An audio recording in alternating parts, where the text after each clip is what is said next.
లక్ష్మీదేవి ఆనందంతో మీ ఇంటి సింహద్వారం దగ్గరకు వచ్చి మీ ఇంటి తలుపు తట్టి ఇంట్లోకి వచ్చి తరతరాల్ని అనుగ్రహించాలంటే, చిరకాలం ధనానికి లోటు లేకుండా ఉండాలంటే 101 రూపాయి బిళ్ళల విధి విధానం పాటించాలని రహస్య పరిహార శాస్త్రంలో చెప్పారు.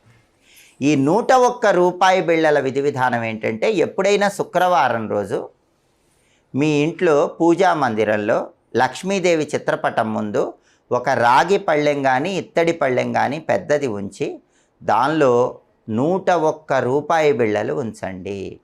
ఆ 101 రూపాయి బిళ్ళల మీద ఒక మట్టి ప్రమిదలో ఇంకొక మట్టి ప్రమిద ఉంచి ఆవు నెయ్యి కానీ నువ్వుల నూనె కానీ పోసి 3 ఒత్తులు వేసి దీపాన్ని వెలిగించండి.